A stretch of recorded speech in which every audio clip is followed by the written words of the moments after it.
Me llamo Alejandro Vargas, tengo 78 años y esta es mi historia.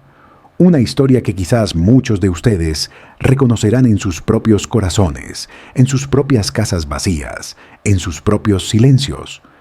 Les pido que me acompañen en este viaje, que compartan esta historia si les toca el alma, que dejen sus comentarios porque cada palabra suya es como una mano amiga en mi soledad. Y si desean escuchar más historias como esta, suscríbanse, porque todos tenemos algo que contar cuando el mundo parece habernos olvidado. Soy de Sevilla, donde las calles huelen a azahar en primavera y donde el río Guadalquivir guarda los secretos de generaciones enteras, donde mi padre construyó guitarras antes que yo y donde yo pensé que mi hijo continuaría nuestra tradición.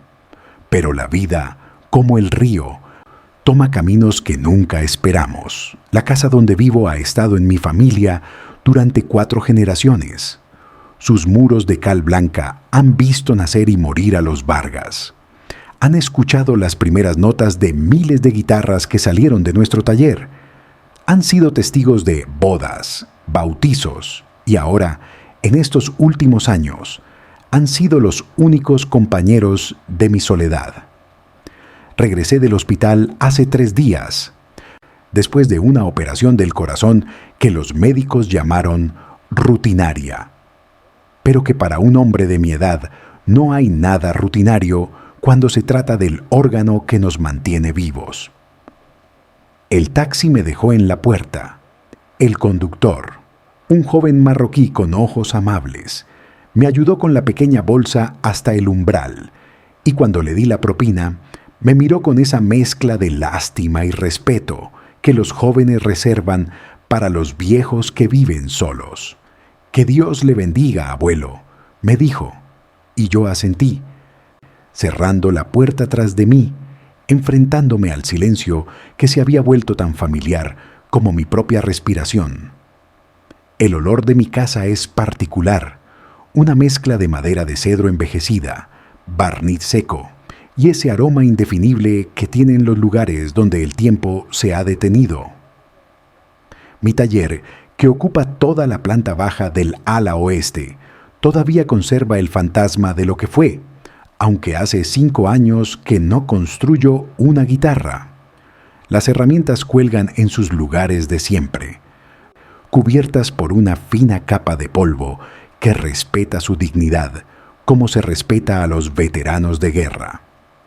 La luz de la tarde sevillana entra oblicua por las ventanas, iluminando las motas de polvo que danzan en el aire como pequeños universos, y me siento en mi viejo sillón de cuero, el mismo donde mi padre se sentaba a afinar las guitarras antes de entregarlas, y donde yo me sentaba a escuchar el sonido perfecto que buscábamos en cada instrumento. Llamé a Mateo desde el hospital. Antes de la operación, con las manos temblorosas no por el miedo a la muerte, sino por el miedo al rechazo que ya presentía en mi corazón. El teléfono sonó 4 veces antes de que contestara, y cuando lo hizo, pude escuchar el ruido de fondo de su oficina en Madrid, las voces urgentes, el tecleo incesante de ordenadores, ese mundo frenético del que yo nunca formé parte. «Papá, ahora no es buen momento», fueron sus primeras palabras. Ni un hola, ni un «¿cómo estás?». Solo esa declaración de inconveniencia que yo representaba en su vida perfectamente cronometrada. Le expliqué sobre la operación, sobre cómo el cardiólogo había insistido en que no podía posponerla más, sobre cómo necesitaba que alguien estuviera conmigo, no por el procedimiento en sí, sino por después, por esas horas vulnerables cuando uno despierta desorientado y busca una mano familiar. «Papá, es que justo esta semana tenemos una fusión importantísima. Millones de euros están en juego. No puedo dejar Madrid ahora». Su voz tenía esa impaciencia educada que había perfeccionado en sus años de ejecutivo. Esa manera de rechazar sin parecer cruel, aunque la crueldad estuviera implícita en cada palabra.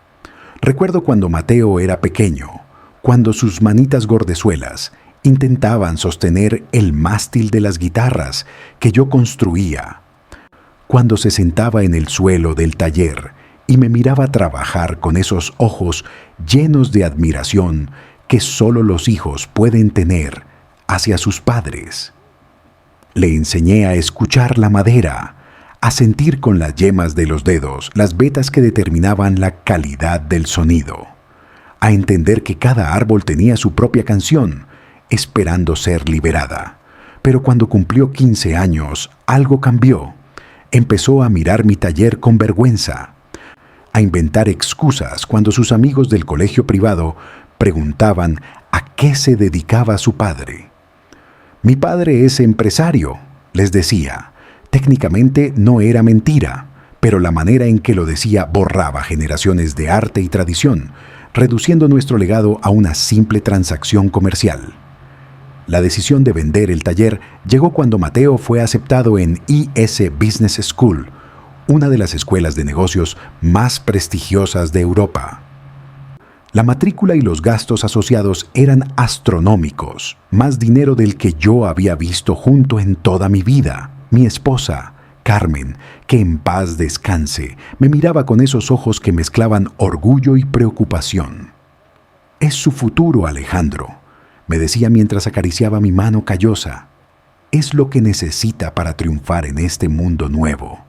Y yo, cegado por el amor paternal y la ilusión de ver a mi hijo convertirse en alguien importante, firmé los papeles de venta con una mano que temblaba no por la edad, sino por la traición a mis ancestros que estaba cometiendo.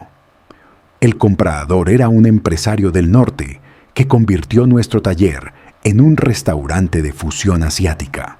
Y cada vez que paso por delante y veo los neones violetas donde antes colgaba nuestro discreto cartel de madera, siento como si me arrancaran un pedazo del alma. Los años en IS transformaron a Mateo de manera irreversible. Volvía a casa en vacaciones vestido con trajes que costaban más que lo que yo ganaba en un mes con mi pequeña pensión, hablando un español salpicado de anglicismos y términos financieros que yo no entendía. Sus amigos eran hijos de empresarios, políticos, gente con apellidos que salían en los periódicos. Cuando les presentaba, lo hacía con una sonrisa tensa.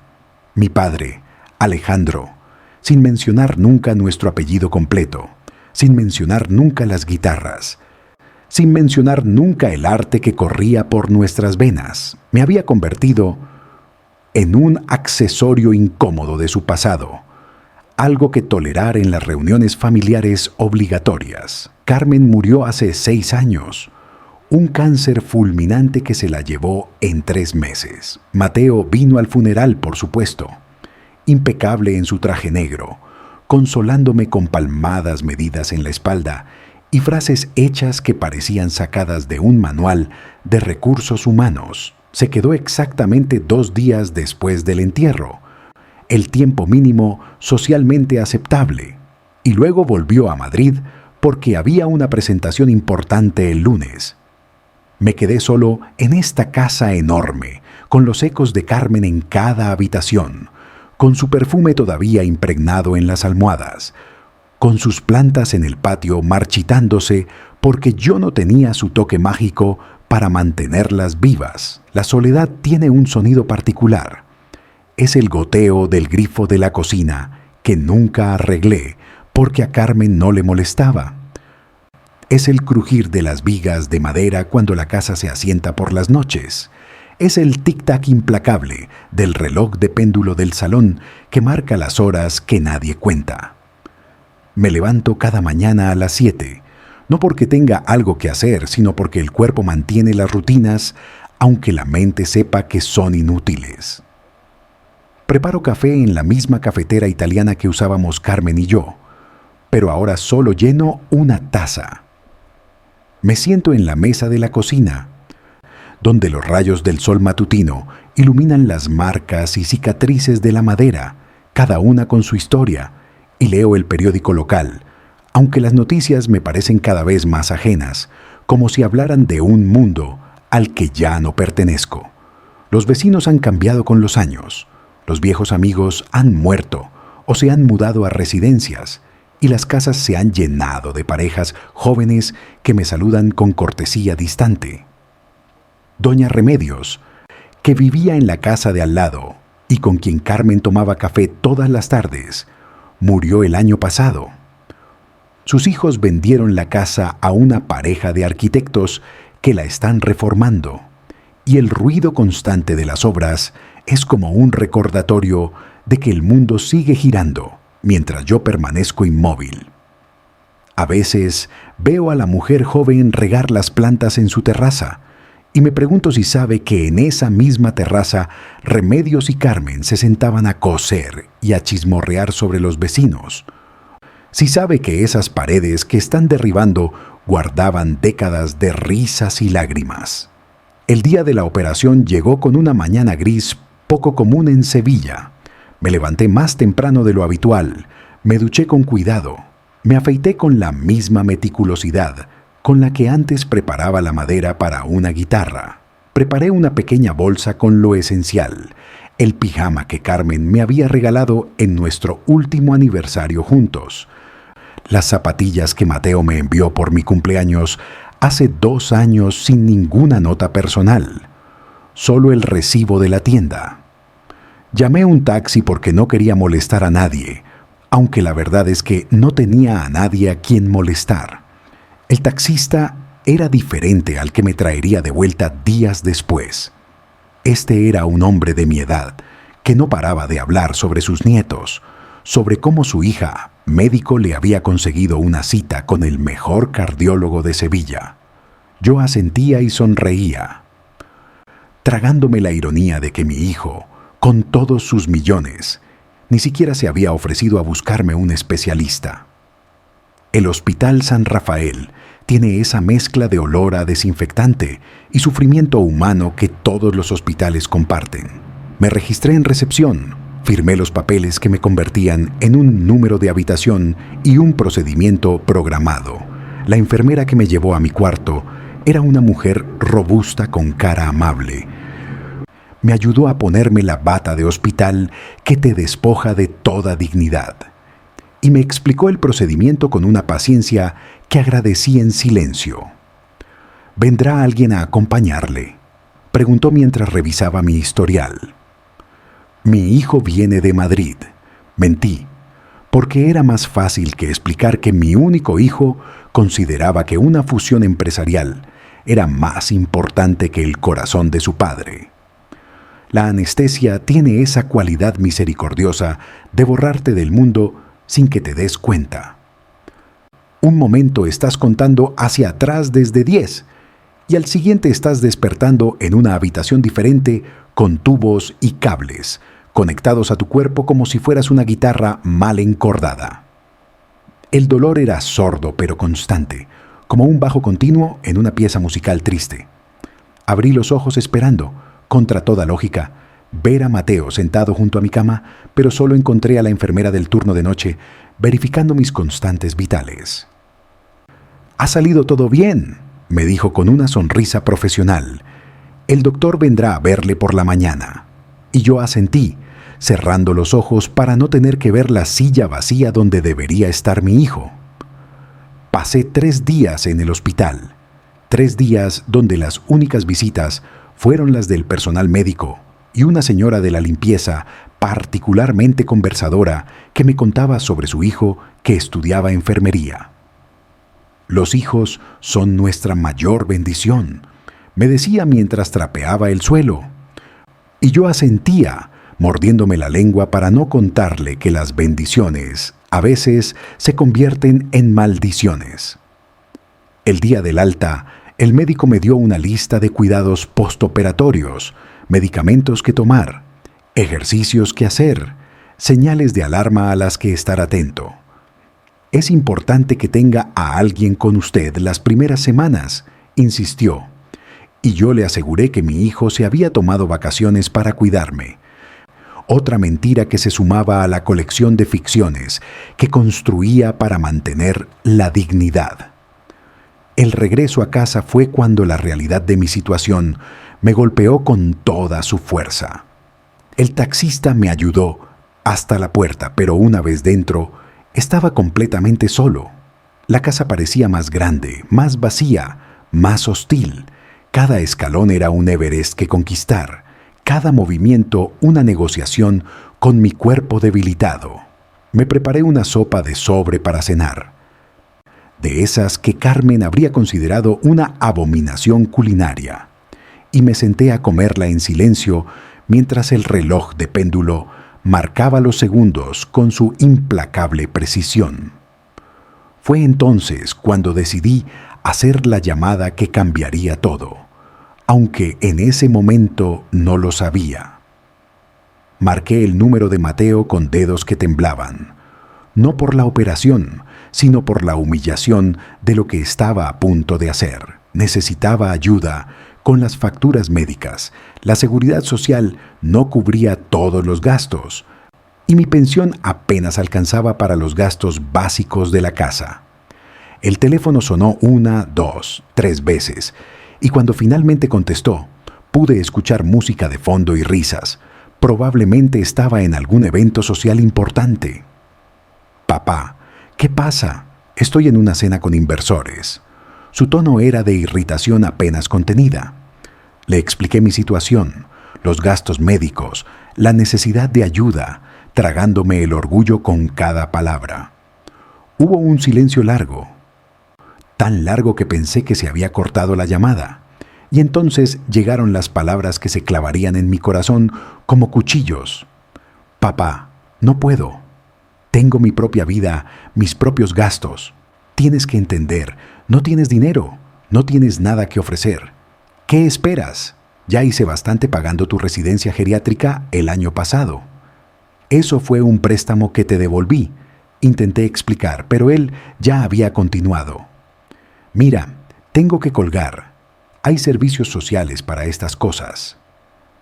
Habla con el ayuntamiento». Y la línea se cortó, dejándome con el teléfono en la mano y un vacío en el pecho que no tenía nada que ver con la operación. Me quedé sentado en la oscuridad de mi cocina, mirando mis manos, estas manos que habían creado belleza, que habían construido el futuro de mi hijo con cada guitarra vendida, cada sacrificio hecho, y ahora eran consideradas inútiles, sin valor, sin nada que ofrecer. Esa noche no pude dormir. Me quedé despierto escuchando los sonidos de la casa, los suspiros de la madera antigua, el viento golpeando las contraventanas, el goteo persistente del grifo. Pensé en Carmen, en qué diría si viera en lo que se había convertido nuestro hijo, ese niño al que amamantó con devoción, al que cuidó en las noches de fiebre, por el que rezó cada noche antes de dormir. Pensé en mi padre, en mi abuelo, en todos los Vargas que habían trabajado con sus manos para crear algo hermoso, algo que perdurara más allá de sus vidas. Y pensé en mí mismo, en cómo había traicionado ese legado por la promesa vacía de un futuro mejor para mi hijo. La mañana siguiente me levanté con una extraña determinación. Si iba a enfrentar esta última etapa de mi vida solo, lo haría con la dignidad que me quedaba. Empecé a revisar los papeles viejos, buscando documentos para solicitar ayuda social, tragándome el orgullo de tener que pedir limosna al Estado después de toda una vida de trabajo honesto. El estudio de Carmen, que había mantenido exactamente como ella lo dejó, era donde guardábamos todos los documentos importantes. Abrí cajón tras cajón, encontrando recuerdos que dolían más que la incisión en mi pecho. Fotos de Mateo cuando era niño, con esa sonrisa desdentada y los ojos brillantes de inocencia. Cartas de amor que le escribía a Carmen cuando éramos novios. El certificado de defunción de ella que todavía no podía leer sin que se me nublara la vista. Fue en el último cajón del viejo escritorio de roble donde encontré la carpeta marrón que había olvidado por completo. Estaba debajo de otros papeles, cubierta de polvo, con una etiqueta descolorida que decía Inversión González, 1987. Al abrirla, los recuerdos volvieron como una oleada.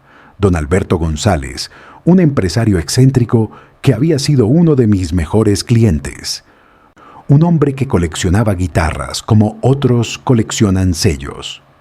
Había encargado una guitarra especial para el debut de su hija en el Conservatorio de Madrid, una pieza única que me tomó 6 meses completar.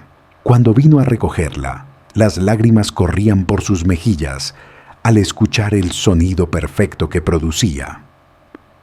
Alejandro, esto no es una guitarra, es un milagro, me había dicho, y luego, en un gesto que entonces me pareció excesivo, insistió en pagarme no solo con dinero, sino con acciones de una empresa tecnológica en la que había invertido. «Guárdalas», me dijo, «algún día valdrán algo». Yo las había guardado más por respeto a él que por creer en su valor, y con los años las había olvidado completamente. El certificado de acciones estaba amarillento pero legible, 5.000 acciones de una empresa llamada Sistemas Digitales Integrados. El nombre no me decía nada, pero algo en mi interior, tal vez la desesperación o tal vez la intuición, me dijo que investigara. El problema era que yo no sabía nada de Internet, de ordenadores, de ese mundo digital que había transformado todo mientras yo seguía viviendo en mi burbuja analógica. Necesitaba ayuda, pero ¿a quién recurrir? Mateo estaba descartado, obviamente. Los pocos amigos que me quedaban estaban en mi misma situación, jubilados que apenas sabían usar un teléfono móvil. Fue entonces cuando pensé en Sofía, la dueña del café de la esquina, donde a veces iba a tomarme un cortado cuando la soledad se volvía insoportable. Sofía era una mujer joven, tendría unos 35 años, que había heredado el café de sus padres y lo había modernizado sin perder su esencia. Siempre me trataba con un respeto y cariño genuinos, no esa condescendencia disfrazada de amabilidad que muchos jóvenes muestran hacia los mayores. Me preguntaba por mi salud, recordaba cómo me gustaba el café, y a veces, cuando el café estaba vacío, se sentaba conmigo y me dejaba contarle historias sobre el viejo Sevilla. Esa tarde, con el certificado de acciones guardado cuidadosamente en el bolsillo interior de mi chaqueta, caminé despacio hasta el café. Cada paso era un recordatorio de mi reciente operación, pero la necesidad de saber era más fuerte que el dolor. El café La Esperanza tenía ese olor a café recién molido y bollería casera que siempre me reconfortaba. Sofía estaba detrás de la barra, preparando un café para un cliente, y cuando me vio entrar, su rostro se iluminó con una sonrisa genuina. «Don Alejandro, ¿cómo se encuentra? Hacía días que no le veía, estaba preocupada». Me senté en mi mesa habitual, junto a la ventana que daba a la plaza, y esperé a que el café se vaciara un poco. Sofía me trajo mi cortado sin que lo pidiera, con uno de esos bizcochos caseros que su madre solía hacer. «Invita a la casa», me dijo guiñándome un ojo. «Tiene que recuperar fuerzas». Cuando finalmente estuvimos solos, le conté sobre las acciones, mostrándole el viejo certificado, con manos que temblaban ligeramente. Ella lo examinó con cuidado, y pude ver cómo sus ojos se abrían con sorpresa. «Don Alejandro, ¿sabe usted qué es Sistemas Digitales Integrados?». Negué con la cabeza. «Es SDI Corp ahora, una de las empresas tecnológicas más grandes de España. Mi primo trabaja en finanzas. Déjeme llamarle». La conversación telefónica que siguió fue en un español salpicado de términos que no entendía, pero podía leer la expresión de Sofía, la manera en que sus ojos se abrían cada vez más, la forma en que me miraba y volvía a mirar el certificado. Cuando colgó, se sentó frente a mí y tomó mis manos entre las suyas. «Don Alejandro, necesita hablar con un asesor financiero profesional, pero si estas acciones son legítimas, y parecen serlo, usted podría estar sentado sobre una fortuna». La palabra fortuna resonó en el café vacío como una nota discordante en una melodía conocida. Sofía no solo me dio el contacto de un asesor financiero de confianza, sino que insistió en acompañarme a la cita. «No voy a dejar que nadie se aproveche de usted», me dijo con una determinación que me recordó a Carmen cuando defendía a nuestra familia. El señor Serrano, el asesor, era un hombre de unos 60 años, con ese aire de profesionalidad relajada que dan los años de experiencia. Su oficina, en el centro histórico de Sevilla, era sobria pero elegante, con muebles de cuero oscuro y estanterías llenas de libros que parecían haber sido leídos, no solo decoración. Examinó el certificado con una lupa, hizo varias llamadas, consultó bases de datos en su ordenador, mientras Sofía y yo esperábamos en un silencio tenso. Cada minuto parecía una hora, y yo me encontré rezando por primera vez desde el funeral de Carmen, no por riqueza, sino por dignidad, por la posibilidad de no tener que mendigar ayuda a un hijo que me había descartado como un mueble viejo. Finalmente, el señor Serrano se quitó las gafas, se frotó los ojos y me miró con una expresión que no podía descifrar. «Señor Vargas, necesito verificar algunos detalles más, pero si mis cálculos son correctos, y creo que lo son, estas 5.000 acciones, después de varias divisiones de acciones y reinversión de dividendos durante estos años, valen aproximadamente 12 millones de euros». El silencio que siguió fue absoluto. Podía escuchar mi propio corazón, ese corazón recién operado, latiendo con una fuerza que no había sentido en años. Sofía ahogó un grito y apretó mi mano. Yo no podía hablar, no podía procesar la información. 12 millones de euros, más dinero del que había visto en toda mi vida. Más dinero del que podría gastar en el tiempo que me quedara. El señor Serrano continuó hablando sobre procedimientos, sobre verificación de autenticidad, sobre opciones de liquidación, pero yo apenas lo escuchaba. Mi mente estaba en otro lugar, en ese taller que vendí, en los sacrificios hechos, en las palabras de mi hijo. No tienes dinero, no tienes nada que ofrecer. Los siguientes días pasaron en una nebulosa de papeleo y procedimientos legales. El señor Serrano, que resultó ser no solo profesional, sino también profundamente humano, se encargó de todo. La verificación de las acciones fue positiva. La venta se ejecutó sin problemas. Y de repente, yo, Alejandro Vargas, el viejo constructor de guitarras que no tenía nada que ofrecer, tenía una cuenta bancaria que parecía un número de teléfono. Pero con el dinero no llegó la alegría que uno esperaría, sino una extraña sensación de vindicación mezclada con tristeza. El dinero no podía comprar el amor de mi hijo, no podía resucitar a Carmen, no podía devolverme los años perdidos. Sin embargo, sí me dio algo que había perdido: poder de decisión. Ya no era un viejo dependiente esperando las migajas de atención de su hijo. Era un hombre con opciones, con la capacidad de escribir el último capítulo de su vida en sus propios términos. Y fue entonces cuando tomé la decisión que cambiaría todo. No llamaría a Mateo para contarle sobre mi nueva fortuna. No le daría la satisfacción de verle cambiar su actitud, de ver cómo de repente su padre sí tendría algo que ofrecer.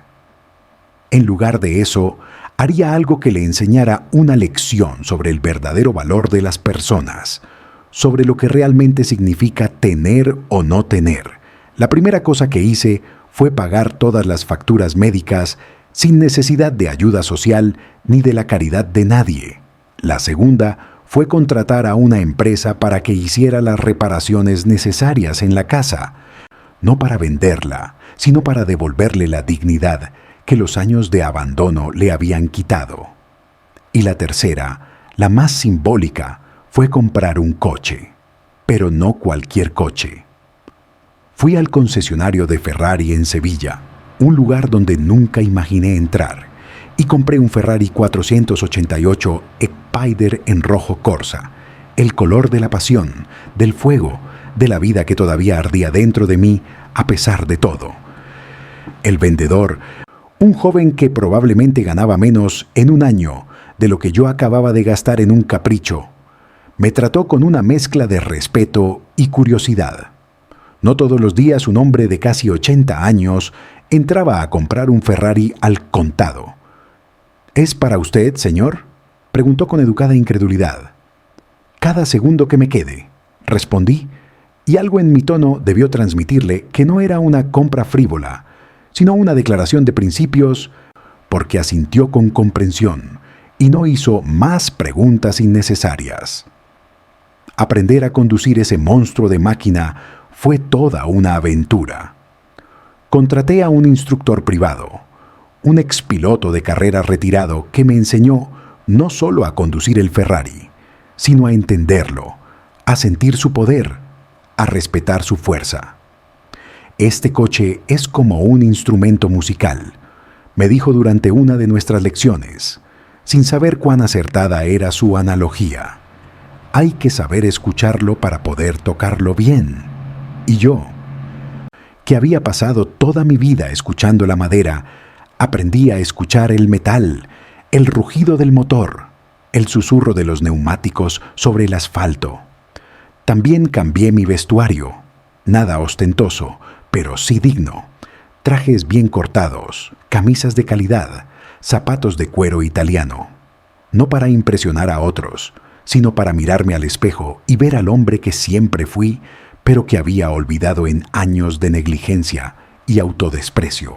Sofía, que se había convertido en una especie de hija adoptiva, me acompañaba a veces en estas expediciones de compras, riéndose de mi resistencia inicial a gastar dinero en mí mismo. «Don Alejandro se lo merece», me decía, «después de todo lo que ha sacrificado, se merece cada momento de esto». El plan tomó forma lentamente en mi mente. No sería una venganza cruel, no soy ese tipo de hombre.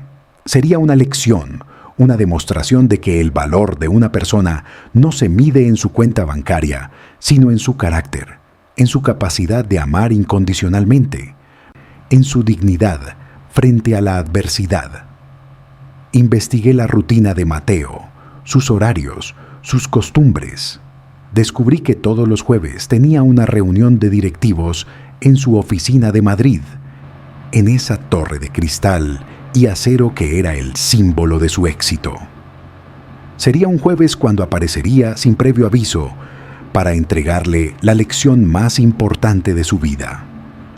La preparación para el viaje a Madrid fue meticulosa, como cuando preparaba una guitarra para un concierto importante. Cada detalle tenía que estar perfectamente afinado. Reservé una suite en el Hotel Villa Magna, no por ostentación, sino porque quería experimentar, aunque fuera por una noche, ese mundo de lujo del que mi hijo tanto hablaba, ese mundo que aparentemente justificaba abandonar a un padre enfermo. Sofía insistió en acompañarme, pero le expliqué que este era un viaje que debía hacer solo. Una peregrinación personal hacia un ajuste de cuentas que no tenía nada que ver con el dinero y todo que ver con el alma. La noche antes de partir, me senté en el taller vacío, ahora limpio y ordenado gracias a las reformas, y toqué una de las pocas guitarras que había conservado, una que mi padre había hecho y que nunca vendí porque contenía demasiada historia en sus cuerdas.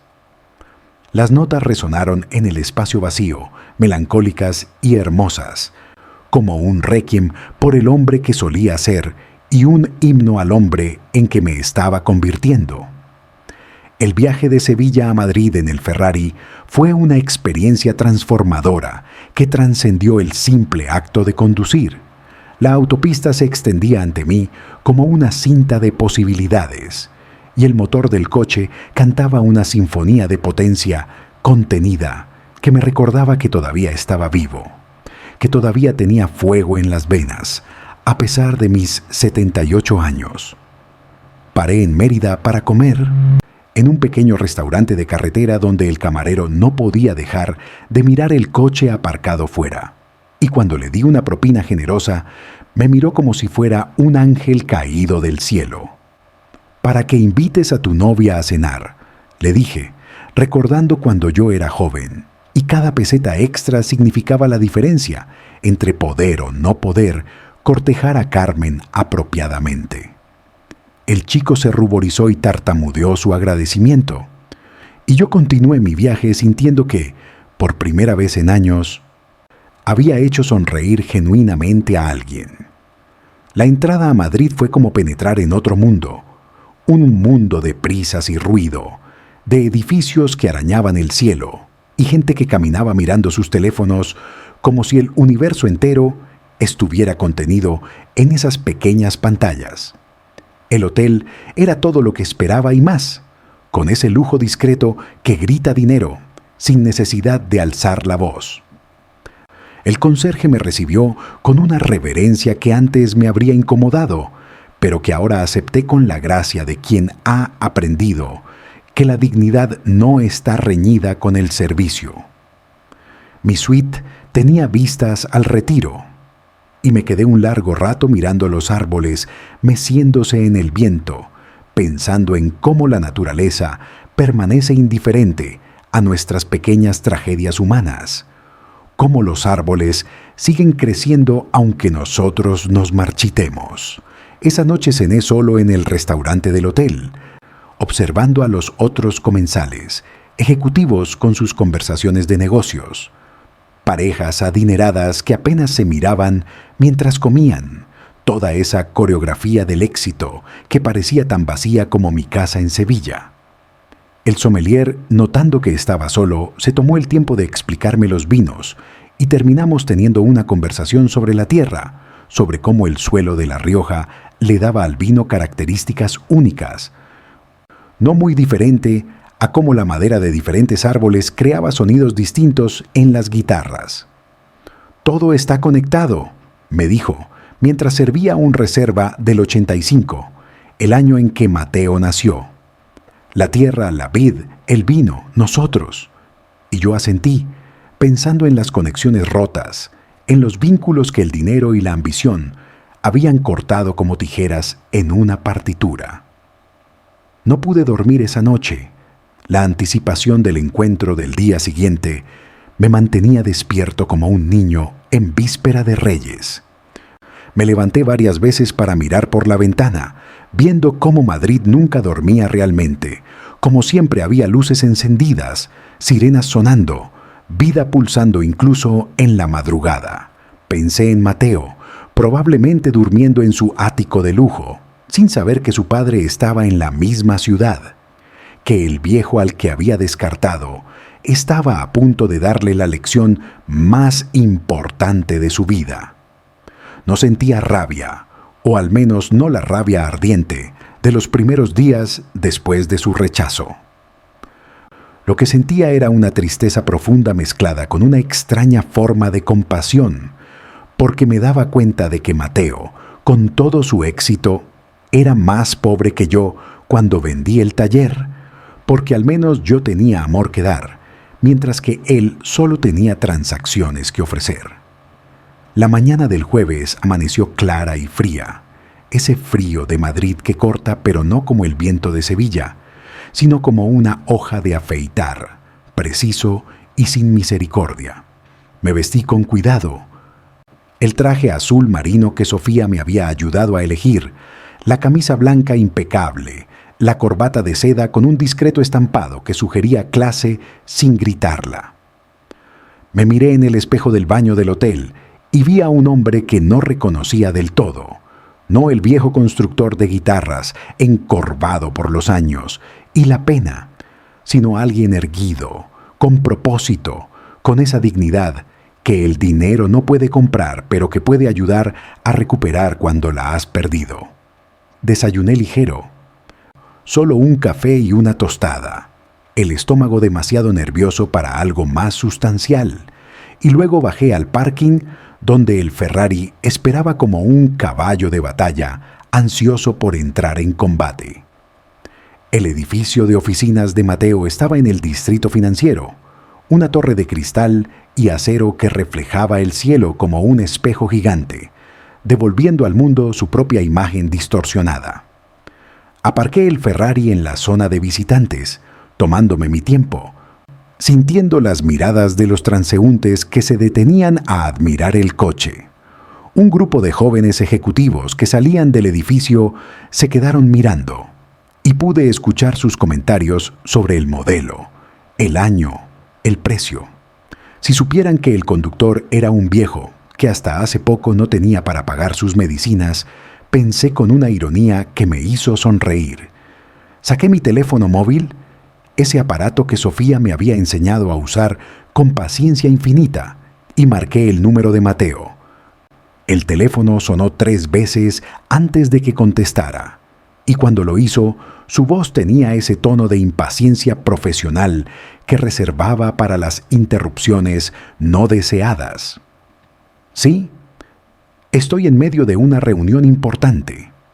No me identifiqué inmediatamente. Dejé que el silencio se alargara un momento, saboreando la inversión de poder. Yo controlando el tiempo de la conversación por primera vez en años. Mateo, soy tu padre. Estoy abajo, en el parking de tu edificio. Necesito verte. Pude escuchar su respiración agitada, probablemente calculando qué desastre podría haber traído al viejo a Madrid sin avisar. Papá, esto es muy inoportuno. Estoy con inversores japoneses. No puedo... 5 minutos. Le interrumpí con una firmeza que no había usado con él desde que era un niño travieso. Dame 5 minutos y no volverás a saber de mí si no quieres. La espera fue de exactamente 12 minutos. Los conté en el reloj del salpicadero del Ferrari, mientras el motor ronroneaba suavemente, como un gran felino esperando el momento de saltar. Cuando finalmente vi a Mateo salir del edificio, caminando con ese paso rápido e irritado que había perfeccionado en sus años de ejecutivo importante, sentí una mezcla de emociones tan compleja que no podría desenredarla ni con años de terapia. Ahí estaba mi hijo, mi niño, convertido en este extraño de traje caro y expresión dura, buscándome con la mirada entre los coches aparcados. Esperé hasta que estuvo a unos metros del Ferrari para bajar del coche, moviéndome con deliberada lentitud, dejando que primero viera el vehículo antes de ver a su ocupante. La expresión de Mateo cuando me reconoció fue un poema de confusión, shock y algo que podría haber sido miedo. Sus ojos iban del Ferrari a mí, de vuelta al coche, como si su cerebro no pudiera procesar la incongruencia de la imagen. Me vio el traje, la postura erguida, la ausencia de súplica en mi rostro, y por primera vez en años vi a mi hijo sin palabras, sin esa armadura de condescendencia profesional que había construido entre nosotros. Papá, ¿qué? ¿Cómo? Levanté una mano para detener sus balbuceos. El momento era mío, y lo iba a saborear como se saborea un vino añejo, con todos los matices en el paladar. Mateo, comencé, mi voz calmada pero con un filo que años de dolor habían afilado. Vine a mostrarte algo. Me dijiste que no tenía dinero, que no tenía nada que ofrecer. Tenías razón, en cierto modo. No tenía dinero, es verdad, pero estabas equivocado en algo fundamental. Siempre tuve algo que ofrecer, algo que tú nunca valoraste porque no cotiza en bolsa ni aparece en tus hojas de cálculo. Me acerqué un paso y pude ver cómo sus ojos seguían volviendo al Ferrari, como si el coche fuera un espejismo que fuera a desaparecer. Tenía amor incondicional, tenía historia, tenía el legado de generaciones de artesanos que crearon belleza con sus manos. Pero eso no era suficiente para ti, ¿verdad? Mateo intentó hablar, pero continué. Años de palabras no dichas, fluyendo como un río que finalmente había roto su dique. Vendí mi taller, mi identidad, mi legado, para pagar tu educación. Y lo hice con amor, sin esperar nada a cambio, excepto tal vez un poco de consideración en mi vejez. Pero incluso eso era demasiado pedir. cuando necesité ayuda después de mi operación del corazón, cuando solo necesitaba que mi hijo estuviera ahí, me dijiste que no tenía nada que ofrecer. Saqué las llaves del Ferrari y las hice sonar suavemente. Resulta que sí tenía algo, unas acciones olvidadas que ahora valen millones, 12 millones de euros, para ser exactos. Vi cómo el color abandonaba el rostro de Mateo, cómo sus ojos se abrían con una mezcla de incredulidad y algo que podría haber sido codicia o tal vez arrepentimiento. Era difícil distinguir. Papá, yo no sabía. Si me hubieras dicho... Si te hubiera dicho qué, le interrumpí. ¿Que era secretamente rico? ¿Habría eso cambiado algo? Habrías venido a mi operación si hubieras sabido que había una herencia que proteger. La pregunta quedó colgando en el aire frío de Madrid, como una nota disonante que ninguno de los dos podía resolver. Pero no vine aquí para echarte en cara el pasado, continué, suavizando ligeramente mi tono. Vine a enseñarte algo que aparentemente tu educación de élite no te enseñó. El valor de una persona no está en su cuenta bancaria, está en su capacidad de amar, de sacrificarse, de estar presente cuando se le necesita. Tu madre entendía esto. Ella habría estado devastada de ver en qué te has convertido, no porque seas exitoso, sino porque el éxito te ha vaciado de humanidad. Me di la vuelta hacia el coche, pero antes de entrar me volví una última vez. El dinero no me ha cambiado, Mateo. Sigo siendo el mismo hombre que era cuando no tenía nada, el mismo padre que te amó incondicionalmente. La diferencia es que ahora sé exactamente cuánto valgo, y no se mide en euros. Entré en el Ferrari y encendí el motor, su rugido resonando entre los edificios como un grito de liberación. Mateo seguía de pie en el mismo lugar, paralizado, su boca abriéndose y cerrándose sin emitir sonido. Bajé la ventanilla y le dije mis últimas palabras. Si algún día recuperas tu humanidad, si algún día recuerdas que eres hijo de Alejandro Vargas, constructor de guitarras, y de Carmen Herrera, la mujer más amorosa que ha pisado esta tierra, sabes dónde encontrarme. Pero no vengas por el dinero, ven por las razones correctas, o no vengas. Y con eso pisé el acelerador y salí del parking, dejando a mi hijo de pie en el asfalto, una figura cada vez más pequeña en el espejo retrovisor, hasta que desapareció completamente. El viaje de vuelta a Sevilla fue diferente al de ida. No había anticipación nerviosa, solo una extraña paz que se asentaba en mi pecho como una manta cálida. Paré en el mismo restaurante de carretera en Mérida, y el mismo camarero joven me reconoció, sonriendo ampliamente. ¿Cómo fue la cita con tu novia?, le pregunté, y él se ruborizó mientras me contaba que había sido maravillosa, que la había llevado a un sitio especial gracias a mi propina. Las mejores cosas de la vida no son las más caras, le dije. Son las que se dan y se reciben con el corazón abierto. El chico asintió como si entendiera, aunque probablemente era demasiado joven para comprender completamente el peso de esas palabras. Llegué a Sevilla cuando el sol se ponía, pintando el cielo con esos tonos naranjas y rosas que hacen que la ciudad parezca estar en llamas, pero un fuego acogedor, no destructor. Mi casa me recibió con su silencio familiar, pero ya no era un silencio opresivo.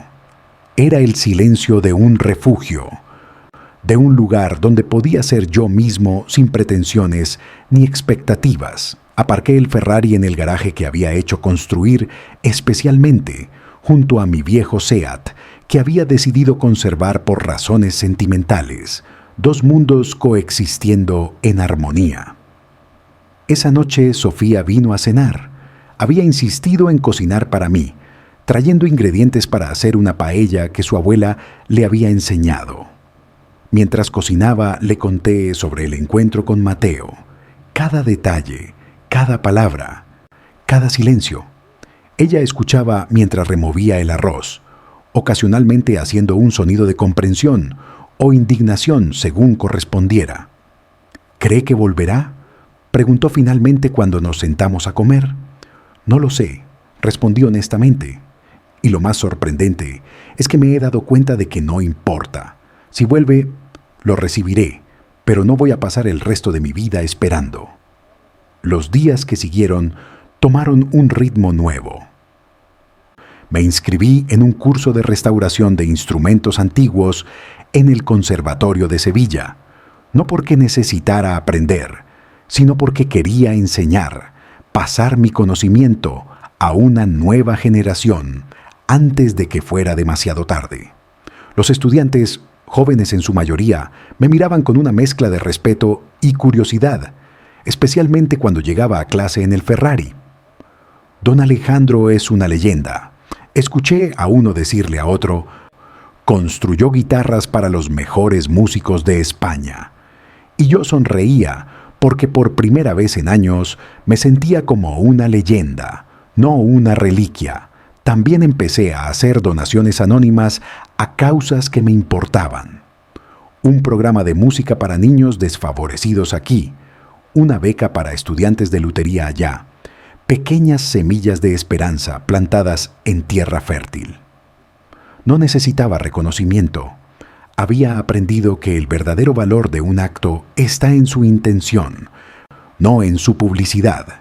El señor Serrano me ayudaba a gestionar estos asuntos y se había convertido en algo más que un asesor financiero. Era un amigo que entendía que el dinero era solo una herramienta, no un fin en sí mismo. Una tarde, aproximadamente un mes después de mi viaje a Madrid, estaba en el taller trabajando en una guitarra nueva, la primera que construía en años. Mis manos, aunque temblorosas por la edad, recordaban cada movimiento, cada técnica, como si nunca hubiera parado. El olor del cedro recién cortado llenaba el espacio, y me sentía más vivo de lo que me había sentido desde la muerte de Carmen. Fue entonces cuando sonó el teléfono. Era un número que no reconocía, y casi no contesté, pero algo me impulsó a hacerlo. ¿Papá? La voz de Mateo sonaba diferente, sin esa dureza profesional, más como el niño que solía llamarme cuando tenía pesadillas. «Hola, hijo», respondí manteniendo mi voz neutral, sin dar nada, pero sin cerrar la puerta tampoco. «He estado pensando», continuó, «en lo que dijiste, en todo. Renuncié a mi trabajo». Esta confesión me tomó por sorpresa y tuve que sentarme en mi viejo taburete de trabajo. ¿Por qué?, pregunté simplemente. Porque me di cuenta de que estaba viviendo una vida que no era mía, persiguiendo objetivos que no me hacían feliz. Cuando te vi ese día, con esa dignidad, con esa paz a pesar de todo lo que te había hecho, entendí que yo, con todo mi supuesto éxito, era el pobre. Hubo un largo silencio, no incómodo sino necesario, como la pausa entre movimientos de una sonata. «No quiero tu dinero, papá», dijo finalmente, y pude escuchar la sinceridad en su voz. «Solo quiero, no sé, tal vez es demasiado tarde, pero me gustaría aprender sobre las guitarras, sobre el abuelo, sobre la familia que nunca valoré. Si todavía estás dispuesto a enseñarme». Miré la guitarra a medio terminar en mi banco de trabajo. Pensé en las manos de mi padre enseñándome, en las generaciones de conocimiento esperando ser transmitidas. «Ven cuando quieras», le dije. «La puerta está abierta, pero ven como Mateo Vargas, hijo de un constructor de guitarras, no como el ejecutivo que fuiste». Colgué el teléfono y volví a mi trabajo, mis manos moviéndose con renovada energía sobre la madera. No sabía si Mateo vendría, si era sincero en su arrepentimiento, si podríamos reconstruir lo que se había roto. Pero había aprendido que la esperanza, como una buena guitarra, necesita tiempo y paciencia para tomar forma. El sol entraba por las ventanas del taller, iluminando el polvo de madera que flotaba en el aire como pequeñas estrellas doradas, y yo seguí trabajando, creando belleza, con estas viejas manos que habían resultado tener mucho más que ofrecer de lo que nadie, incluido yo mismo, había imaginado. 3 semanas después escuché el timbre de la puerta una mañana de sábado. Cuando abrí, ahí estaba Mateo, pero no el Mateo de traje caro y actitud distante. Vestía vaqueros y una camisa simple, llevaba una bolsa de viaje modesta, y en sus ojos había algo que no había visto en años: humildad. «Hola, papá», dijo simplemente. «¿Puedo pasar?». Lo miré largo rato, evaluando, decidiendo si podía confiar en esta transformación. Finalmente, me aparté y le hice un gesto para que entrara. «Tu habitación está como la dejaste», le dije. «Tu madre nunca me dejó cambiarla». Los primeros días fueron incómodos, 2 extraños que compartían sangre, pero poco más, tanteando los límites de esta nueva relación. Pero poco a poco, en el taller, algo mágico empezó a suceder. Le enseñé a escuchar la madera, a sentir las vetas con las yemas de los dedos, tal como le había enseñado cuando era niño. Y esta vez él escuchaba, realmente escuchaba, con una atención que nunca había mostrado antes. Sus manos, suaves por años de trabajo de oficina, empezaron a desarrollar callos.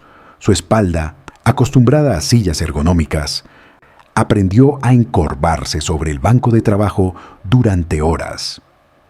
Una tarde, mientras lijábamos juntos una tapa de pizza, Mateo habló sobre sus años en Madrid, sobre la presión constante, sobre cómo había perdido pedazos de sí mismo con cada promoción, con cada éxito. «El día que te vi con el Ferrari», dijo, «fue como un espejo. Vi lo que había sacrificado para llegar a donde estaba y me di cuenta de que había pagado con mi alma». No dije nada, solo seguí lijando, dejando que las palabras fluyeran como las virutas de madera que caían al suelo. «Mamá estaría decepcionada de mí», continuó, y pude escuchar las lágrimas en su voz, aunque no las vi caer. «Tu madre», le dije finalmente, tenía una capacidad infinita para el perdón. Ella diría que nunca es tarde para volver a casa, para recordar quién eres realmente. Mateo asintió, tragándose las emociones, y volvimos al trabajo en un silencio que ya no era incómodo, sino companero. El tipo de silencio que existe entre artesanos concentrados en su oficio.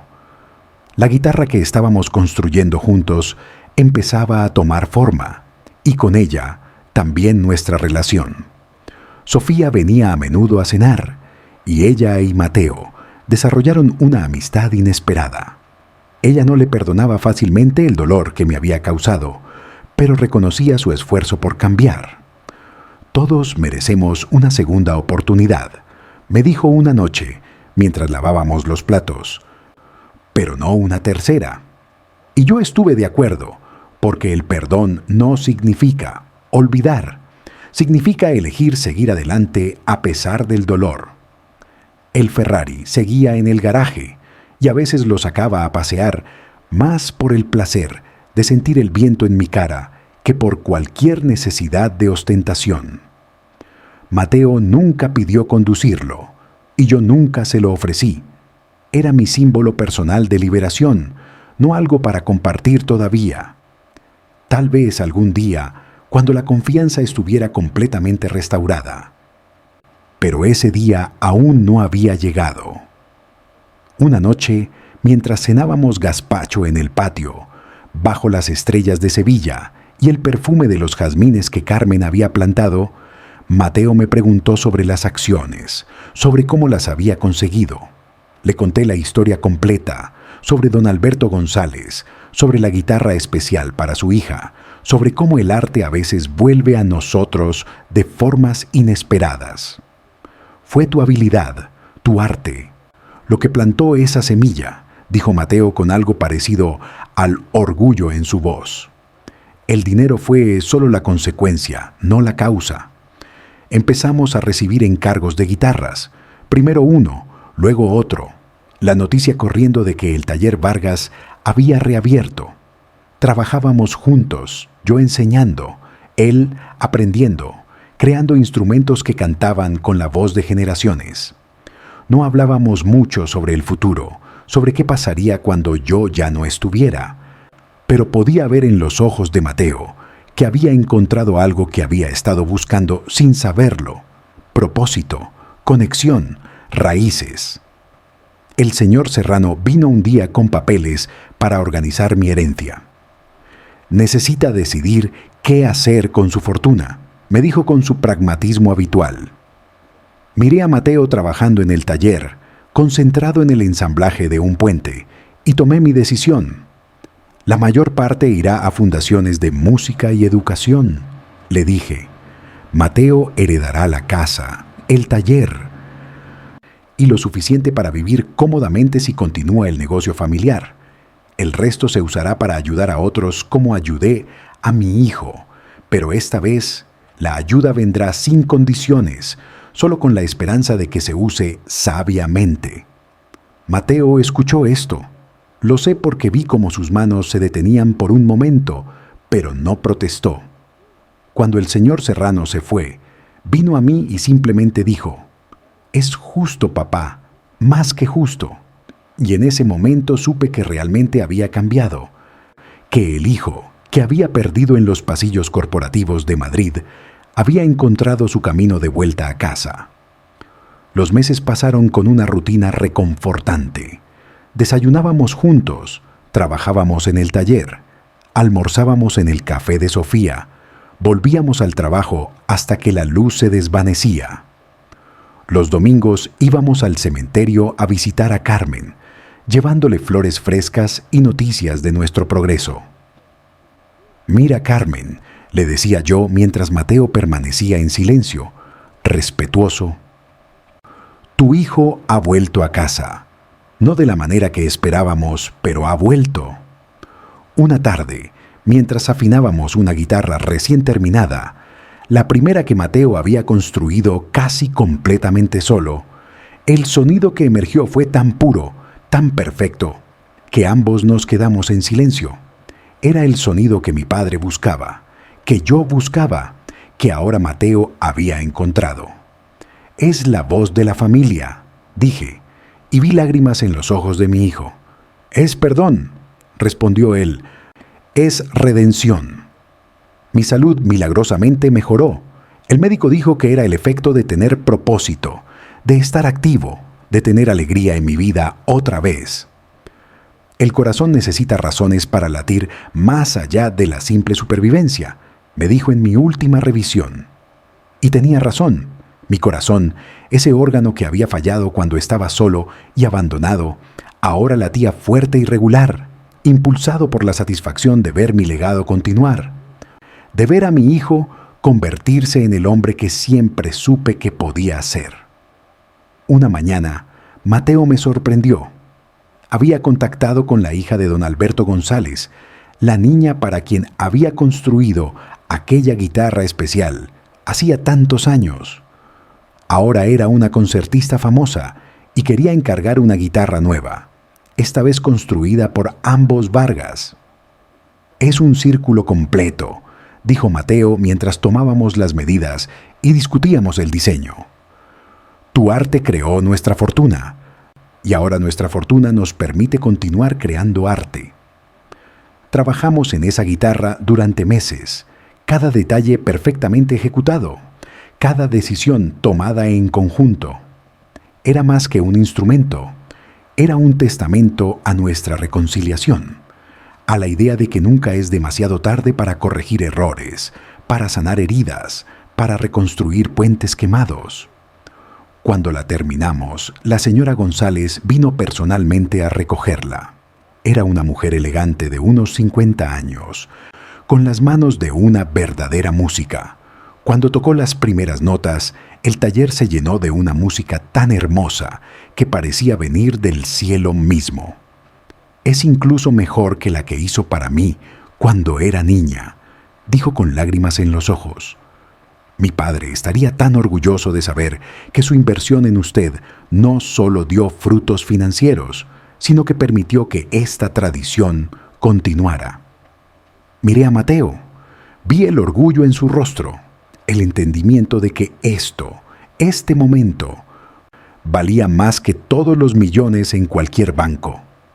Su padre era un hombre sabio, le dije. Entendía que el verdadero valor no siempre es visible inmediatamente. Esa noche celebramos en el patio, Sofía, Mateo, algunos vecinos que se habían convertido en amigos, y yo. Comimos, bebimos, alguien trajo una guitarra y cantamos viejas canciones sevillanas hasta que la luna estaba alta en el cielo. En un momento de la noche me encontré solo con Mateo en la cocina. «Papá», me dijo, «quiero que sepas que estos meses han sido los más felices de mi vida adulta. No por el trabajo, no por las guitarras, sino por tenerte de vuelta, por tener un padre otra vez». Lo abracé entonces, mi hijo, este hombre que había estado perdido y había encontrado su camino a casa. «Y yo tengo un hijo otra vez», le dije, «no el hijo que pensé que quería, sino el hijo que necesitaba, el hijo que puede continuar no solo nuestro negocio, sino nuestros valores, nuestra historia, nuestro amor por crear belleza en el mundo». Nos quedamos así un momento, dos hombres, padre e hijo, unidos no por obligación, sino por elección, no por dinero, sino por algo mucho más valioso, comprensión mutua y amor redescubierto. El Ferrari sigue en el garaje, lo saco de vez en cuando, más por nostalgia que por necesidad. Se ha convertido en un recordatorio de que a veces necesitamos mostrar nuestra fuerza para encontrar nuestra verdadera fortaleza, que a veces el poder más grande es el poder de perdonar, de dar segundas oportunidades, de creer que las personas pueden cambiar. Mateo nunca me ha pedido conducirlo, pero sé que algún día, cuando yo ya no esté, será suyo, junto con la historia de cómo un viejo constructor de guitarras usó un coche deportivo italiano para enseñarle a su hijo una lección sobre el verdadero valor de la vida. Ahora, mientras escribo esto en mi estudio, puedo escuchar a Mateo en el taller, el sonido rítmico del lijado, el ocasional acorde de prueba, los sonidos que llenaron mi infancia y ahora llenan mi vejez. Sofía está en la cocina preparando la cena, tarareando una melodía que su abuela le enseñó. El sol se pone sobre Sevilla pintando las paredes blancas de nuestra casa con oro líquido. Y pienso en Carmen, en cómo estaría sonriendo al ver esto, al ver a su familia reunida no perfecta, no sin cicatrices, pero reunida al fin. La vida me ha enseñado que el dinero puede comprar muchas cosas, puede comprar respeto superficial, puede comprar comodidad, puede incluso comprar un Ferrari. Pero no puede comprar lo que realmente importa: el amor genuino, el perdón sincero, la satisfacción de crear algo hermoso con tus propias manos, el orgullo de ver a tu hijo convertirse en un hombre de verdad. Estas cosas no tienen precio, y son estas cosas las que hacen que un hombre sea verdaderamente rico.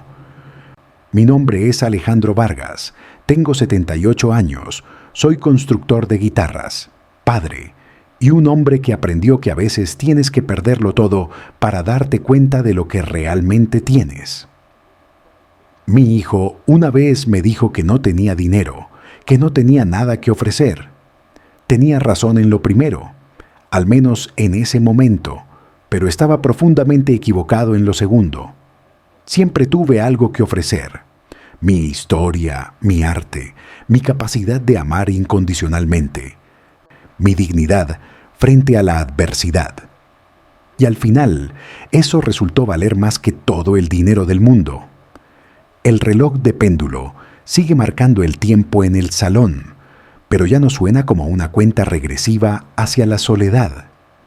Ahora suena como música, como el ritmo de una vida bien vivida, de errores corregidos, de amor redescubierto. Y mientras el último rayo de sol desaparece detrás de los tejados de Sevilla, cierro los ojos y sonrío, porque sé que cuando los abra mañana, no estaré solo. Tendré a mi hijo en el taller, a Sofía en el café, a los estudiantes en el conservatorio y a Carmen en mi corazón, donde siempre ha estado y siempre estará. Esta es mi historia. La historia de cómo un Ferrari rojo me ayudó a recuperar a mi hijo, no por su valor monetario, sino por lo que representaba. La dignidad de un hombre que se negó a ser definido por su cuenta bancaria, que encontró su valor en sus manos callosas y su corazón generoso, que aprendió que el verdadero éxito no se mide en euros, sino en las vidas que tocamos, en el amor que damos y recibimos, en la belleza que dejamos en el mundo cuando nos vayamos. Y así, mientras la noche cae sobre Sevilla y las primeras estrellas empiezan a brillar en el cielo andaluz, pongo punto final a esta historia, no porque haya terminado, sino porque la vida continúa. Las guitarras siguen esperando ser construidas, las canciones siguen esperando ser tocadas, y el amor, ese amor que pensé perdido, ha encontrado su camino de vuelta a casa, como las golondrinas que vuelven cada primavera, como el río que siempre encuentra el mar, como un hijo que finalmente entiende que el hogar no es un lugar, sino las personas que te esperan con los brazos abiertos, sin importar cuánto tiempo hayas estado perdido. End.